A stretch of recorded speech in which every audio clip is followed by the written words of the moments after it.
Well, hello, folks out there in YouTube land. I haven't had Chill Monty on in a while, and I thought we would bring him in. He's been playing golf down in Florida, and he couldn't wait to get back into this cold weather. Yeah, we left. It was 77 degrees and sunny, and it was like 21 when we got back to Knoxville. I told you folks he'd be back. I'll be back.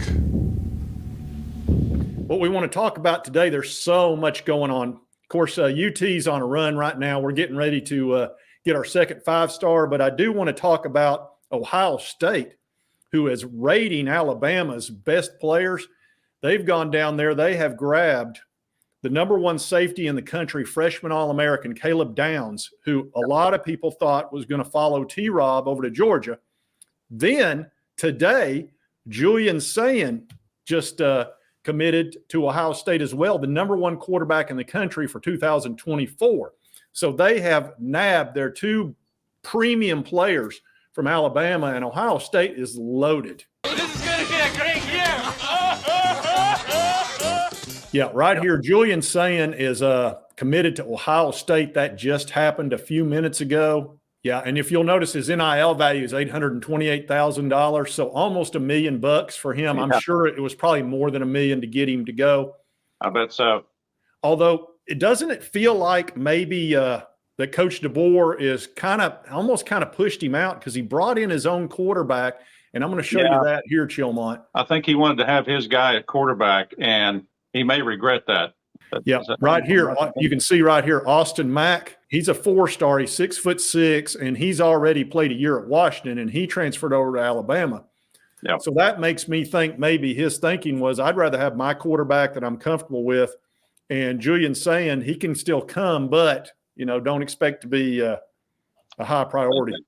He read the tea leaves and said, I think I'll just go to Ohio State and win a national championship. Yeah, I'm sure that's what he's thinking. Now, Ryan Day's going to have to come through because I'm telling you, there are no excuses to not really do something special, and they've got to beat Michigan this year. They brought in Bill O'Brien, and usually when you bring in an offensive coordinator and you give up play calling duties, if you don't win, they start looking to replace you, which I would not think makes a lot of sense, but a lot of people are down on Ryan Day. And now that he's picked up all these superstars, it's time to win. It's time to beat Michigan and win the Big Ten and get in the playoff and do some damage. I'm sorry, winning. You starting to get the concept now? Oops, winning. Well, it all depends. And I thought he would have been gone by now, but Harbaugh's still, I think, in Michigan. He is. He's not made a decision yet. He's got to make a decision next week or two because the NFL teams don't let you sit there and meander all day. Yeah, he made a very public, had a public meeting with the Chargers, was it? Yeah. Oh, yeah. He's already met with them. A couple of times, probably. He's probably been on the phone with a lot. He's probably wanting to be the general manager, too, and maybe they're arguing over that. They'll probably pay him whatever he wants. But anyway, that would help Ohio State a lot. Well, he's been offered anywhere from $11.5 to $12.5 million to stay at Michigan, but if he goes to the Chargers, he's looking at about $15 million a year, and he doesn't have to fool with the NCAA. Well, it's like what's his face who went from USC when they were getting ready to lower the boom to Seattle Seahawks. Yeah, well, that was a long time ago. Yeah, that was a long time ago, but that's what Bill Carroll did. And Pete Carroll, wasn't it? Pete Carroll. Pete Carroll. Excuse me. The playoffs guy. Playoffs? Don't talk about it. Playoffs? You kidding me? Playoffs? Yeah. No, that wasn't Pete Carroll. That was the Colts guy. Okay. Let me go back here to the portal because I got a couple other guys I want to talk about. Okay. All right. Right here. Moy. Here we go. Parker Brailsford actually came from Washington, and he's a very high-end center. And he has moved over to Alabama. So I'm thinking DeBoer is bringing a lot of Washington players, or that's his plan. Now, this guy's a very good center. Now, he's a little undersized at around 275, 265, but he's very good. And they've had the problem, they had the guy that had kind of the yips. Those guys hadn't played an SEC schedule against SEC defenses either. Well, that's true, but they had to do something. The center they had the yips, and he was struggling. So they brought in a guy that they know can handle the situation. Yeah, that poor kid was gone the next week. McLaughlin's his name. So apparently DeBoer's brought in his quarterback and his quarterback center.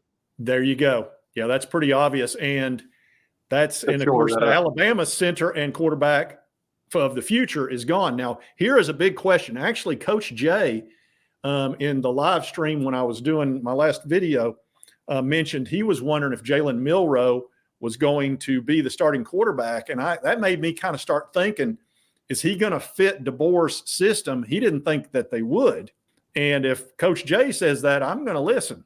So I'm wondering if Milroe in the spring decides to transfer, if it becomes obvious that DeBoer is starting to favor somebody else. And Alabama's got a bunch of quarterbacks behind Milroe that are probably more along the lines of his system. Guys can read the handwriting on the wall and make their moves. Plus, with Alabama, they've got they've still got another 10 days or 15 days left for those guys to transfer, right? Yeah, they've got to defend what guys they've got. And they're still loaded with talent, but they're losing a lot of 5 stars and a lot of high 4 stars. I mean, a bunch. They've lost a bunch of good players. And that should, if Harbaugh goes to the NFL, there's going to be a mass exodus at Michigan too. I mean, who are they going to hire to replace him? Well, a lot of people think Brian Kelly out of LSU would go up there, but they might use their offensive coordinator they've already got. A lot of people like him up there, but it's just hard to say until it happens and the rubber meets the road. Then you'll find out what they're actually going to do. All right, now let's take a look at Tennessee is on a run right now, Wilmot. Yeah, no. We already know we got Zalance Hurd, the 5-star offensive tackle, and we just picked up Jackson Moy.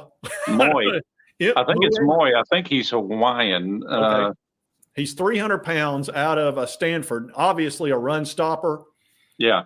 And we need that. So I think he'll be a good rotational player for us, a guy that can come in and take several snaps a game and take some pressure off us because we've only got so many of those big guys in the middle that can stop that run. Yeah, and they can't play on those long drives sometimes where we can't get off the field quick enough. It's nice to have that depth. Yeah, absolutely. He was transferred from Stanford, is that right? Yes. And then we just saw this earlier, Jackson Lampley, who's staying for his 5th year. Yep. That's some depth. Yeah. He had a message there. He said, I know in this day and age, a lot of guys transfer and want to go from school to school. I loved UT, and he'd been there 4 years and been through a lot. Obviously, he was there at the end of Pruitt. Yeah, he's one of those guys that seems to have a knee injury every time we have an extra point. We've got 3 or 4 guys that always have a very serious knee injury after every extra point, and then 5 minutes later they're fine. But at least we're not have guys during the game during a drive where they act like they've been gut shot. Are you suggesting that Lane Kiffin would fake an injury right when you're trying to get some momentum going? Me suggest that no good cheating scum would cheat? No. Yeah, that's unacceptable. How dare you, sir? Oh my arm! It's broken. We've got George McIntyre is going to commit tomorrow morning at 9:30. I think it's pretty obvious he's in the boat for the Vols. He was at the basketball game with Coach Heupel. I know, I saw that picture. So the odds of him not committing to the Vols would be, they're almost astronomical at this point. I saw your luggage. And when I noticed the airline ticket, I put 2 and 2 together. Yeah, I would think he would, especially announcing tomorrow officially, and he was at the ball game Saturday. Yeah, that seems like pretty much a done deal. Hopefully, it's not done till it's done, but that looks great. And we're in great shape with quarterback right now. That's a nice pickup for the future. I've got concern with our backup situation because we're going to be having a true freshman, and of course we do have Gaston Moore, who I think is a pretty solid backup. He would be my backup next year. Unless Merklinger usurps him in some way, Gaston Moore would be my backup because he knows the system like the back of his hand. He's been with Coach Heupel for years. Yeah, what's his 4th year? Yeah, so he's ready to go. Yeah, he can step right in and not miss a beat. Yeah. So it looks like we're going to pick up 2 5-stars in a matter of 48 hours, which is awesome. I feel fantastic about McIntyre. I just don't see any way that he doesn't commit to the Vols. It's kind of been slow going in the transfer portal for us, seemed like there for a little while, and now it's just kind of been hitting here the last week or so, especially the last few days, and that's great. I love it.